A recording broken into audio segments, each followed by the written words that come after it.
That opening scene of Saving Private Ryan really sticks with you, doesn't it? It absolutely does. Visceral. Just the absolute chaos on that beach, the noise, the desperation. It's such a powerful way to try and imagine what those landings were like. Yeah, and while that movie gives you a real sense of the intensity, today we're going to take a deep dive into the actual history behind that incredible, terrifying day. The Normandy landings, D-Day, June 6th, 1944. Exactly.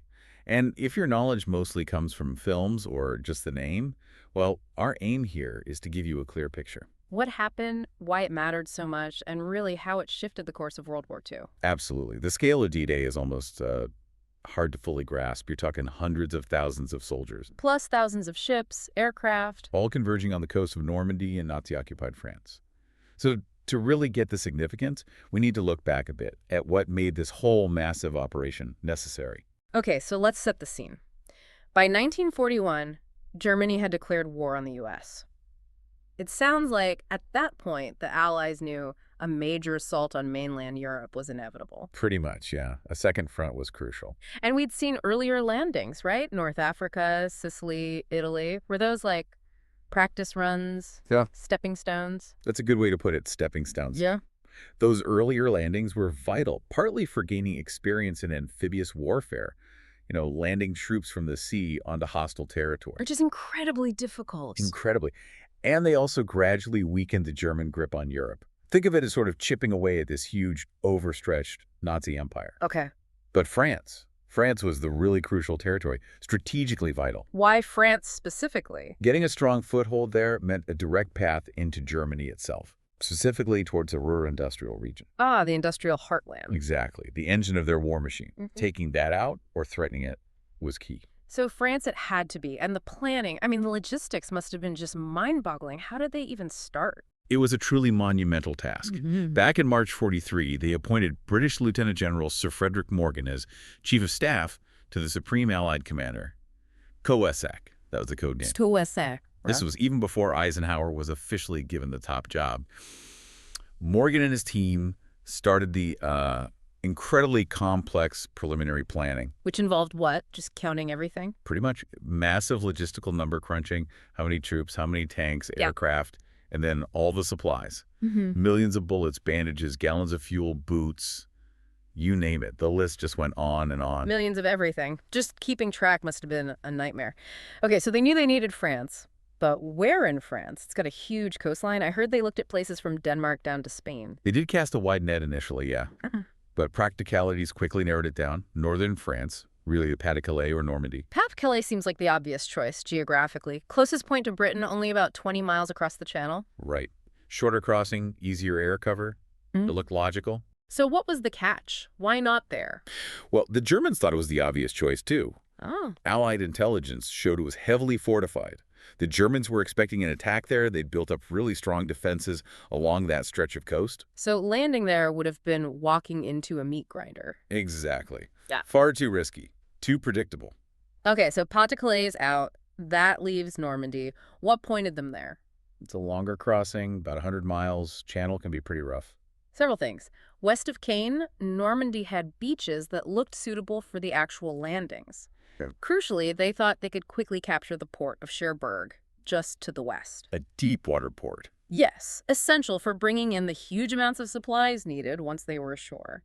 You can't sustain an invasion force just across the beaches indefinitely. Makes sense. And, initially at least, the intelligence suggested German defenses in Normandy were, well, lighter, manned by what they thought were maybe second-rate German conscripts. That word initially sounds a bit ominous.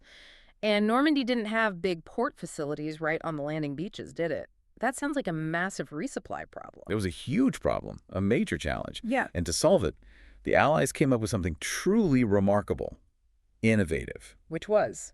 Artificial harbors, codenamed Mulberry Harbors. Artificial harbors. How does that even work? Huge prefabricated concrete structures. They literally towed them across the English Channel in sections. No way. Yeah, and then assembled them off the coast to create temporary working ports right there off the beaches. Absolutely ingenious. That's incredible, like giant concrete Legos. Kind of. And they also developed specialized tanks. Hobart's Funnies, they were nicknamed. Funny. Modified tanks for specific jobs, clearing mines, destroying bunkers, even laying down temporary bridges for other vehicles. That kind of inventiveness was crucial. Wow. The level of problem solving is amazing. Okay, shifting gears to the German side.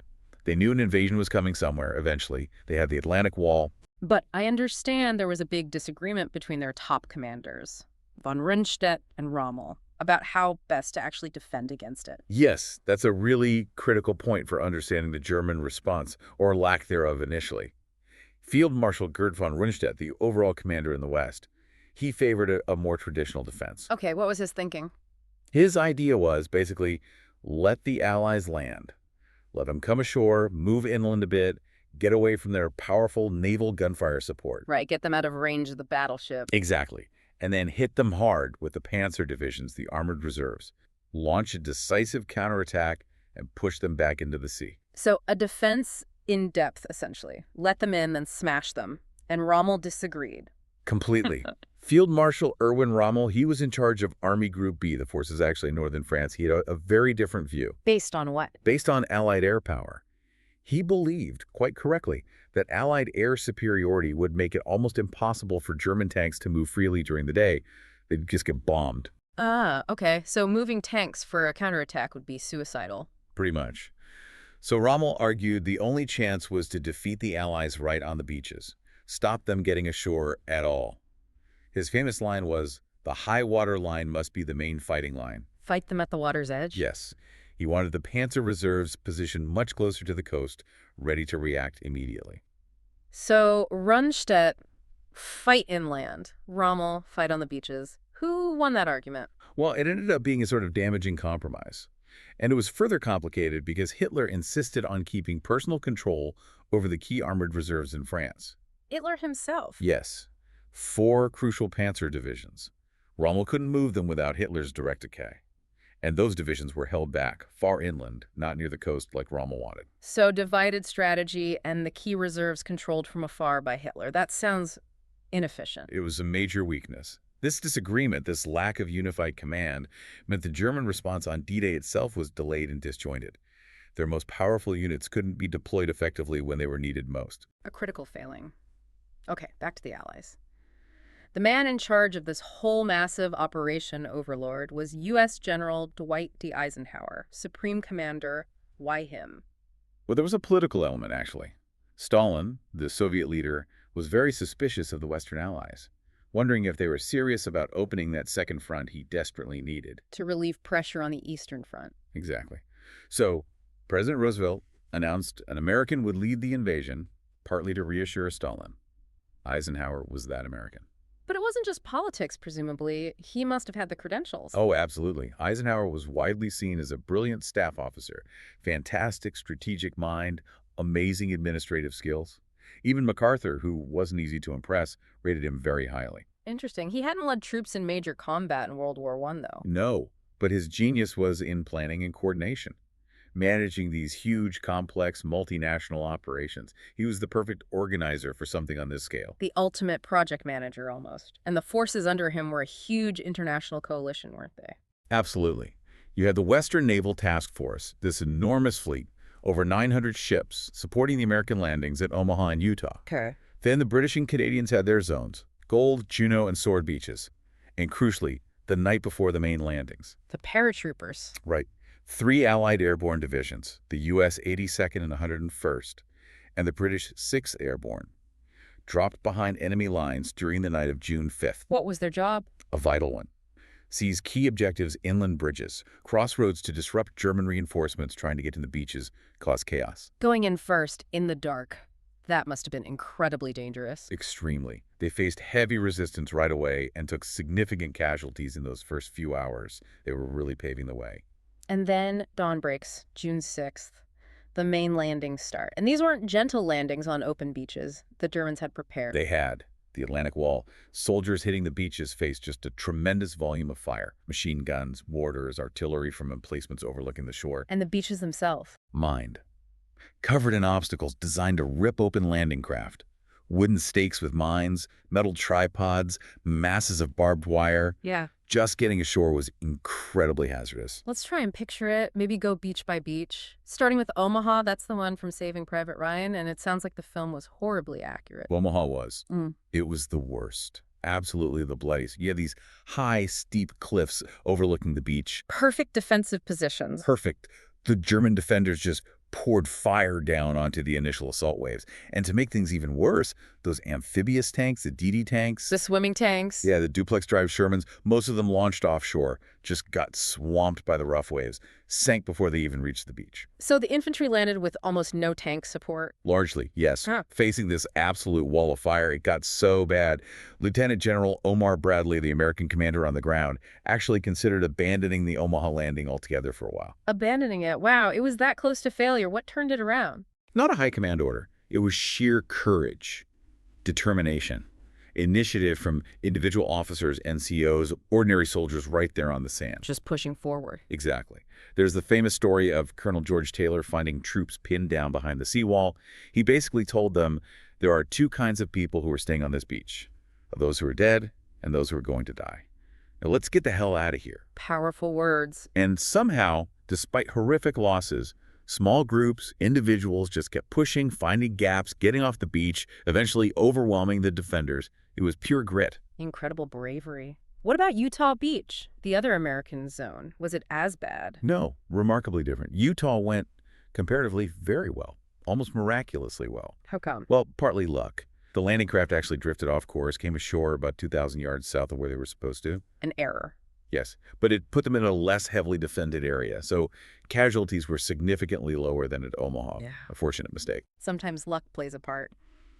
And then there was Pointe du Hoc, that cliff assault by the Rangers. An incredibly audacious mission. U.S. Rangers had to scale these sheer cliffs, like 100 feet high, under fire. Using ropes and ladders. Ropes, ladders, grappling hooks fired from landing craft, all while being shot at. Their job was to take out German gun emplacements on top that could hit both Utah and Omaha. Did they make it? They did, but with very heavy casualties just getting up. Then they found the main guns had actually been moved further inland. Oh, no. But they fought on, isolated, facing German counterattacks for days, holding that vital piece of ground. They even had to use captured German weapons when they ran low on ammo. Extraordinary tenacity. Just unbelievable courage. Okay, let's move east to the British and Canadian beaches. Gold, Juno, Sword. How did it go at Gold Beach? Gold was tricky too. High winds, choppy seas made it hard for the DD tanks again. Many were launched closer in or landed directly on the beach. But they did get some ashore. Yes, and naval gunfire is pretty effective there. The Royal Navy managed to knock out most of the big guns in the Long-sur-Mer battery fairly early on. Any tough spots? Yeah, the strong point at La Hamel held out for quite a while. Its 75mm gun caused a lot of trouble until a specialized AVRE tank got close enough to blast it with a huge demolition charge. So, tough conditions, but they pushed through. What about Juno Beach? That was the Canadians. Juno also had very rough water. The Canadians took heavy artillery fire coming in, but they pushed forward with incredible determination. I heard a story about the language barrier, or lack of it. Yeah, it's quite something. Some French civilians nearby were apparently amazed to hear these soldiers speaking Canadian French with accents so similar to their own Norman dialect. They couldn't believe they weren't locals at first. The surprising moment amidst the chaos. But the fighting was still intense. Very intense. The Canadians suffered heavy casualties on Juno. Around 340 killed, over 570 wounded, just on D-Day itself. And later that day, they faced fierce counterattacks from SS Panzer units. A heavy price. And the last beach, Sword. Sword Beach, the easternmost one. Most of the DD tanks actually made it ashore successfully there, which was a big help. Provided crucial covering fire. But challenges remained. Oh yeah. The beach itself was heavily mined, lots of obstacles. Clearing that under fire was incredibly dangerous work for the engineers. And conditions were congested, windy, tide coming in fast. But they made progress. They did make good progress inland. And you have that iconic image from Sword. Brigadier Simon Fraser landing with his personal piper, Private Bill Millen, playing the bagpipes amidst the fighting. Playing the bagpipes? Seriously? Seriously. And French commandos, under Commander Philippe Kiefer, also played a key role, taking the strong point at Rivabella. So, looking back at the end of June 6th, incredibly long, bloody day, where did things stand? The Allies had done it. The primary objective was achieved. They had footholds, beachheads on all 5 landing sites. They were ashore. But it wasn't over by any means. Not at all. Key objectives, like the towns Carentan, Saint-Lô, Cayenne, still firmly in German hands. Cayenne, a major D-Day objective, wasn't fully captured until late July. 6 weeks later. Yeah. And the 5 beachheads weren't even linked up into one solid front until June 12th. And the cost of just that first day. Immense. German casualties, estimates vary, maybe 4,000 to 9,000. Allied casualties were at least 10,000, with 4,414 confirmed killed. Just staggering numbers for one day. Staggering. But strategically, despite those ongoing struggles, getting ashore was the huge victory, right? Breaking through the Atlantic Wall. Absolutely monumental. That bridgehead in France was established. And a big part of that initial success was, as we discussed, the German confusion. Thinking it was a diversion. Yes. They held back forces waiting for the real invasion near Calais. That gave the Allies a crucial window, even though the Germans did counterattack fiercely once they realized what was happening, especially those SS Panzer units against the Canadians. And the fight inland wasn't easy either. No. Progress was slow, bloody. Normandy's countryside, the bocage, with its hedgerows and narrow lanes, was perfect defensive terrain, heavily defended towns. It was a brutal slog, even with Allied air superiority and more troops. And the cost continued to mount. It did. By the time Paris was liberated in late August, something like 10% of the 2 million Allied troops who'd landed in France were casualties killed, wounded, or missing. A huge price for liberation. We focus a lot on the soldiers, understandably. But what about the French civilians caught in the middle of all this, in Normandy? Their experience was terrifying, chaotic, life-changing. Many had endured heavy bombing even before D-Day. Like Madame Thérèse Broher in Saint-Mère-Église. Right. She described the night before as filled with strange lights, flares, then the terrifying sound of bombs, hiding under the kitchen table. And then suddenly, paratroopers. Yes, American paratroopers appearing, one speaking French. Imagine the mix of fear, confusion, maybe relief. Hard to fathom. And Michel de Vallevielle, the farmer near Utah Beach. He had German artillery on his land. He saw the endless plains overhead. Then later, tragically, he was accidentally wounded by an American soldier. Oh, wow. But he got treatment. Yes, became one of the first French civilians wounded on the beaches to get Allied medical aid. A deeply personal D-Day experience. And the diary entry you mentioned, near Juneau. Mademoiselle Janger. Yeah. Woken by bombardment, house shaking. Later describing the sight of Allied troops arriving, the overwhelming relief, sharing water and chocolate, just these incredibly human moments amidst the vast military operation. It wasn't just French civilians affected either, right? Some British civilians were moved. That's true. In southern England, some areas were cleared, people temporarily displaced to make room for the massive buildup of Allied troops and for training exercises. The scale impacted lives far beyond the beaches. So for civilians, it was fear, disruption, danger, and ultimately liberation, often with these incredibly personal encounters. And we're still remembering D-Day, commemorating it all these years later. The 80th anniversary just passed in 2024. Absolutely. The commemorations are still so important. Seeing world leaders gather, but especially seeing the surviving veterans return. Now in their 90s, even over 100. Exactly. It's incredibly moving. Their numbers are dwindling now, of course. Only a small number left. But the memorials, the museums, the landing sites themselves remain. Yes, powerful reminders. Places like the Juneau Beach Center, dedicated to Canada's role, and archives like the Library of Congress Veterans History Project. Invaluable for preserving the personal stories, the human side of it all. D-Day really was the largest seaborne invasion in history, a critical turning point, as we said, for liberating Western Europe. But the human cost was just immense on all sides. It was a day defined by, well, incredible bravery, utter chaos, and just sheer determination from ordinary people in extraordinary circumstances. When you step back and think about it, the sheer scale of the planning, the logistics involved in Operation Overlords, it's almost unbelievable. It really is. Juxtapose that huge strategic planning and the German strategic failures we talked about, with those thousands upon thousands of individual acts of courage on the beaches. It really makes you think. It does. What does this incredible, complex event teach us? About war, about loss, about bravery, about the fight for freedom. It's something worth pondering. And worth exploring further. Those personal accounts from veterans, the resources you mentioned. Definitely. Places like the Library of Congress collection, the Juneau Beach Center website, they offer a much deeper dive into the human stories behind the headlines. We really encourage you to seek those out. Well, thank you for taking this deep dive with us into the Normandy landings. It's a story that definitely continues to resonate, a powerful reminder of the sacrifices made 80 years ago. And a crucial piece of our shared history.